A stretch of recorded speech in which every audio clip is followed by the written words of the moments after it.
What's on the menu for today? What is going on, everybody? Welcome back. We are here with another OUA show episode, and we have that Thursday preview episode for you. We are going to run down all the games coming up this weekend. And Wade, we have some very exciting ones to get to. We do. We even have a night game in London, which is a rematch of the Yates Cup. But with that being said, there is tons to get to. So let's start it off. Guelph at Waterloo. We don't know who Waterloo really is. We saw them play York in week 1. They had a great showing with Noban Cabin. We know that Basiliga was downfield catching touchdowns all game. But what is the real Waterloo team? Who are they? We're going to get a glimpse of it this week. I hope. Guelph's defense has been all right. They did give up a ton in the run game last week, so I know that Coach Bertoya is going to be licking his chops for that. And I think that's kind of a key, though. I think that the way that, or at least in week 1, it's so tough to say. I mean, you have week 1 bye week, so we don't get to see anymore. But at least in week 1, it seemed to me that the Waterloo offense and Nolan Cabin was kind of running through the ground. And that sounds cliche to say, but I mean, Nick Sua went 10 for 79 and a touchdown. And every time that Sua ripped off something, at least that kept the defense backed up, Cabin was then able to strike with a nice throw or something underneath, or, you know, hit something up on the sidelines. Like, I think the way that the Waterloo offense wants to run for Cabin to be successful, they quite literally have to run. And we saw what Windsor did, like I said, so hopefully they will be able to continue that. For the Guelph side, though, we talked about this in the recap for last week. Targeting Clark Barnes, it's something they should really have an emphasis on. It's something we'd like to see a ton. I mean, he was an East-West bowler. He's one of the most electric players in the country, not just the OUA, but you get the ball in his hands and amazing things happen. So we would like to see some targets to Clark Barnes. How do they get him more involved in the offense? Just got to find some consistency downfield, right? Like, I don't care who's at quarterback at this point in the year for Guelph. I mean, settle on one, settle on two, settle on your best 3, but just get the ball downfield with some confidence. Next up, we've got the York Lions traveling to the Carleton Ravens.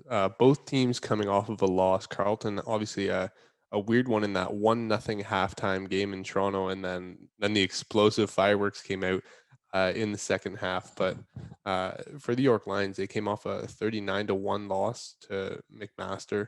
I want to see Noah Craney and how he builds on last week. We saw him against Waterloo in week 1. It was last week. There was 100 yards passing. He's starting to climb up. I want to see him continue to build on his performances week after week. Yeah, I agree. And I think that's just part of being a leader, being a veteran in that locker room. And that doesn't necessarily mean, you know, going out and blowing somebody up, right? Like, it just means, you know, building, getting better, building on those fundamentals. And I think that's what they need to do this week. And they have an opportunity to do it, right? Like, we saw Toronto with the upset on Carleton. So that should tell York, hey, there's opportunities here to win games. And it's just, again, it circles back to confidence a little bit. But Carleton, man, I think for them, penalty trouble killed them in that Toronto game. If you want to emphasize, or if you want to expand on that a little bit more.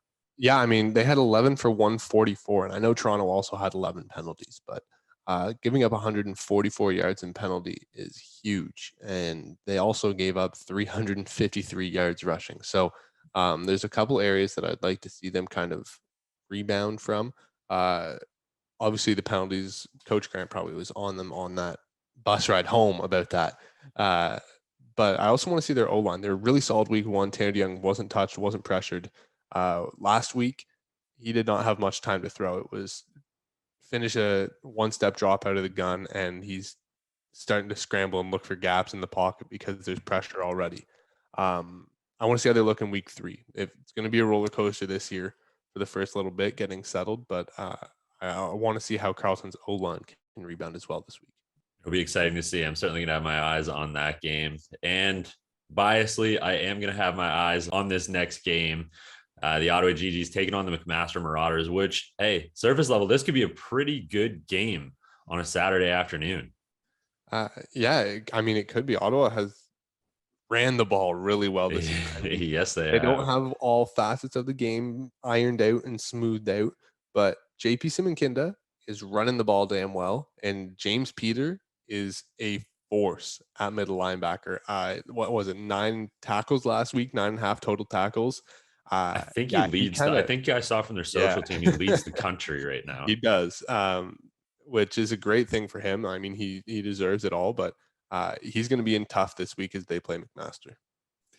Yeah. Mac is a good team, 1-1 now. I believe Ottawa's 1-1 as well. So pretty even matchup through week 3 here. But I think in this one for Ottawa, they've been playing well. But like you said, there's just been certain hitches, certain hiccups. So if they iron those out, I think what they've been showing has been great. They've shown that they can push the ball down the field. They have a back that can, do the things that they want to do in JP Simikunda, and they've got a defense that plays aggressive. And those three things, well, Carlson used those to their advantage when they played Mac, right? And that story in the second half was all Carlton. Now, I think Mac is going to bring a lot of pressure. And I think that sometimes with the Ottawa offense, I've seen that pressure and good pressure, like any good pressure does, forces errant throws, forces ill-advised decisions. So I just want to see when that pressure happens, what the response is from the Ottawa offense. Absolutely. And with that, let's go to Laurier at Toronto. We talk about pressure. These defenses both brought it last week.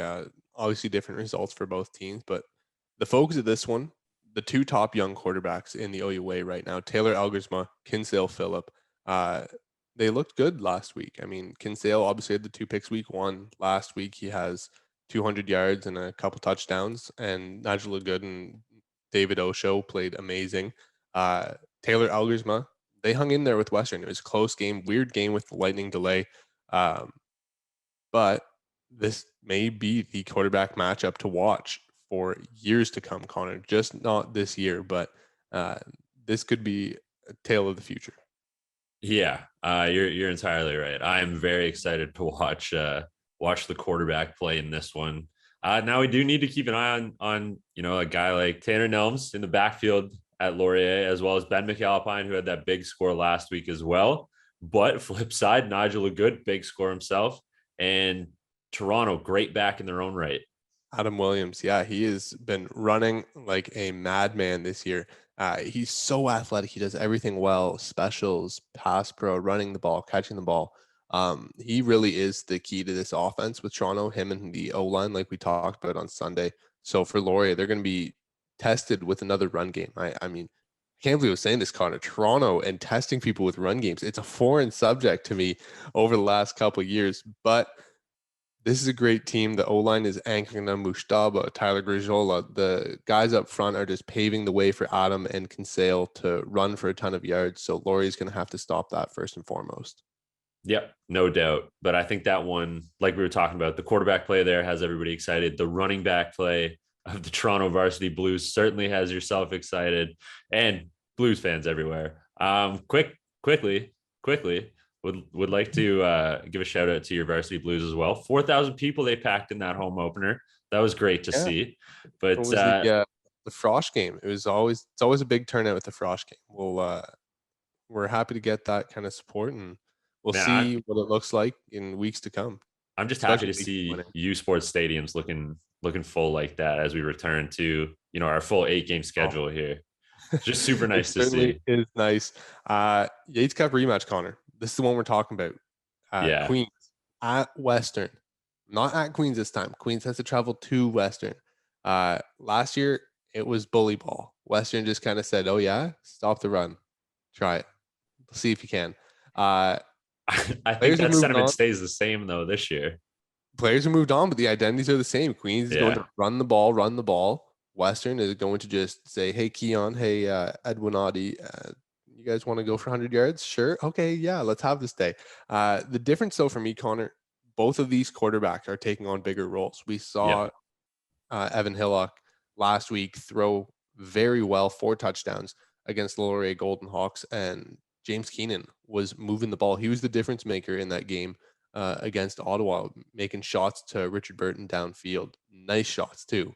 Yeah, I absolutely agree. The way that these quarterbacks have stepped up, I mean, Hillock is still a little bit younger, but Keenan certainly, the way that he has grown and progressed in his time in the OUA, is certainly noticeable. It's been noticeable through the first 2 games of this year. That East-West experience has been noticeable. And I'm very excited for this rematch because I think it is definitely going to be a little bit closer than that Yates Cup game. I think Queens now knows the identity of Western. Not that it wasn't known last year, but I mean, it's early. It's almost like an unpause, if you will. Connor, let me tell you something. It is one thing to know your opponent. It is one thing to be able to do anything about it. And so far, everyone that has played Western has known that 5 is getting the rock, and nobody has had a word to say about it. It is true. We will It see is if true. Queens is that first team to do so. This is obviously an old 4 rivalry. These schools don't like each other through every single department. So we are glad to see it's getting a night game treatment in London.